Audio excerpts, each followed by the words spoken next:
Nah, assalamualaikum warahmatullahi wabarakatuh.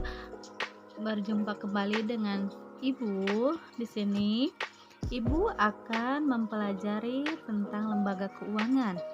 Nah, anak-anakku, lembaga keuangan ini yaitu salah satu KD dari ekonomi bisnis, di mana sebelum kita melakukan pembelajaran, kita terlebih dahulu mengetahui tentang peta konsepnya ya. Di sini lembaga keuangan mempelajari tentang 3 konsep, yaitu konsep lembaga keuangan, kedua lembaga keuangan bank, dan ketiga lembaga keuangan bukan bank. Nah, untuk lembaga keuangan konsepnya mempelajari tentang pengertian lembaga keuangan, kedua peranan.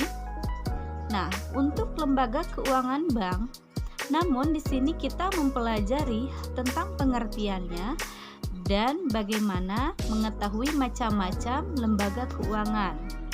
Sedangkan untuk lembaga bukan bank, di sini kita akan mempelajari penggadaian, kedua pasar modal, ketiga adanya suatu perusahaan asuransi, keempat perusahaan dana pensiun, kelima koperasi simpan pinjam.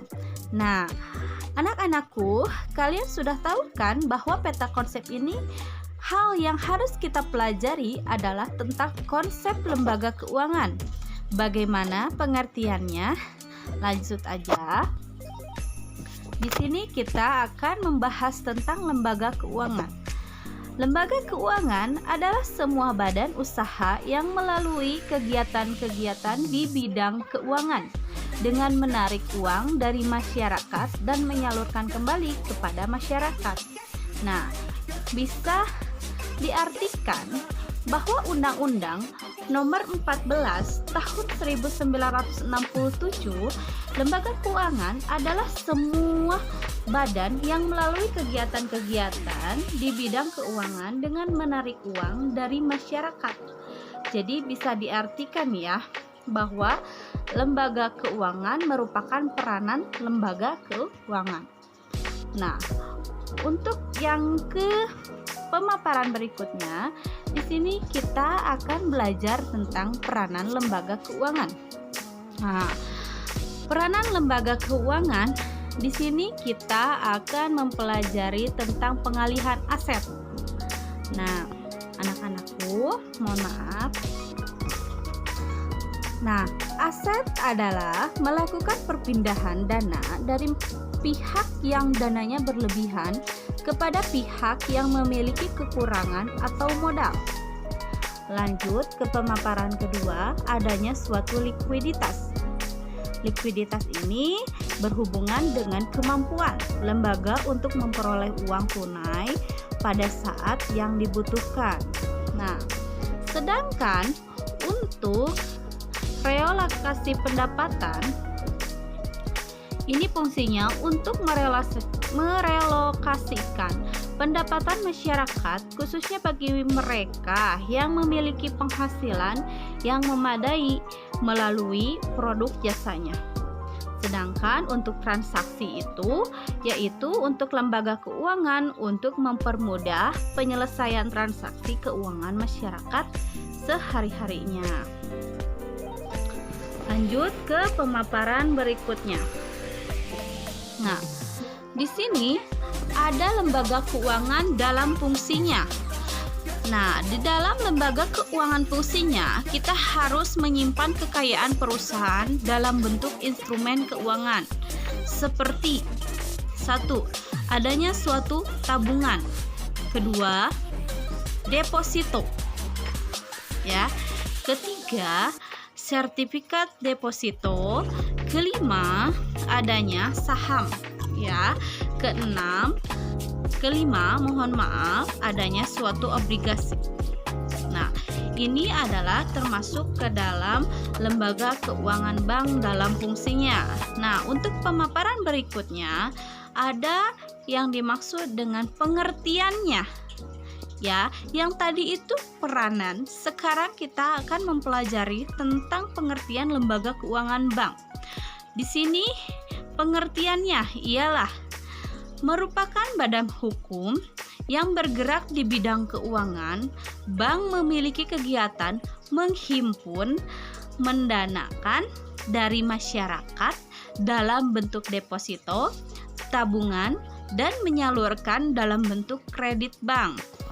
Ya, pengertian di sini bisa diartikan bahwa lembaga keuangan bank merupakan lembaga yang penting dalam aktivitas perekonomian yang ada di Indonesia. Bisa dipahami bahwa lembaga keuangan yang penting dalam aktivitas perekonomian yang ada di Indonesia. Nah, untuk materi selanjutnya, di sini Ibu akan ngasih tahu apa itu macam-macam lembaga keuangan. Tentunya di sana ada bank sentral. Bank sentral yang artinya yaitu bahwa bank sentral memegang fungsi sebagai bank sirkulasi atau banker bank dan regulator, yaitu Bank Indonesia yang memegang fungsi sebagai bank sirkulasi, banker, bank, dan regulator. Pada umumnya, bentuk pelayanan yang ada diberikan oleh Bank Indonesia banyak diberikan kepada pihak pemerintah dan dunia perbankan, yang artinya nasabah dari Bank Indonesia yaitu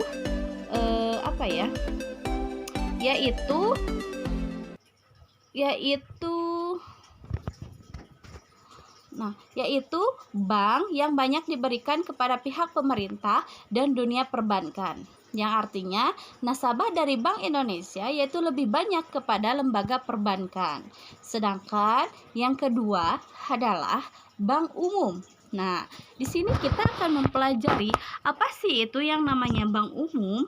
Nah, bank umum merupakan bank yang tugasnya hanya melakukan pelayanan jasa perbankan.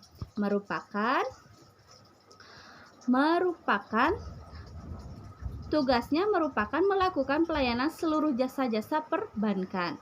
Bank umum dikenal dengan nama bank komersial dan dikelompokkan ke dalam dua jenis, yaitu bank devisa dan bank umum non devisa.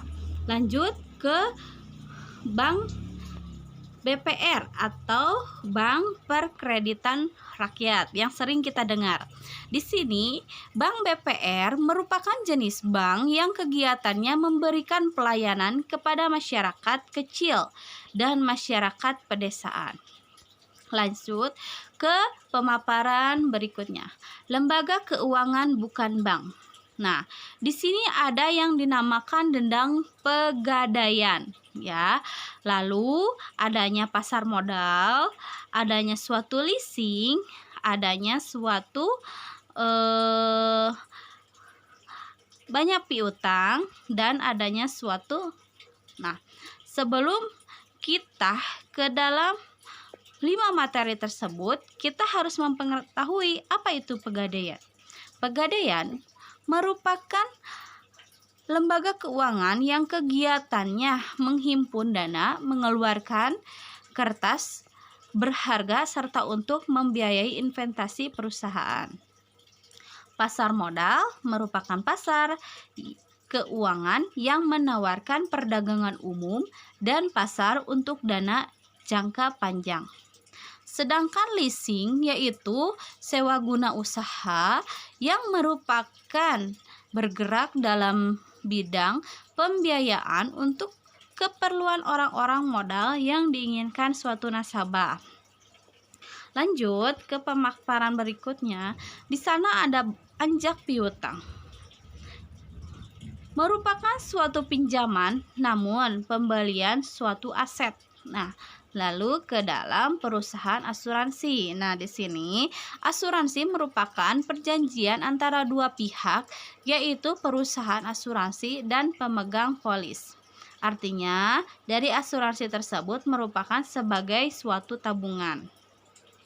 Nah, sekian pemaparan yang Ibu sampaikan hari ini. Mohon maaf apabila ada kesalahan dan kiranya materi yang tersampaikan kurang dipahami. Mohon maaf. Wabillahi taufiq wal hidayah. Wassalamualaikum warahmatullahi wabarakatuh.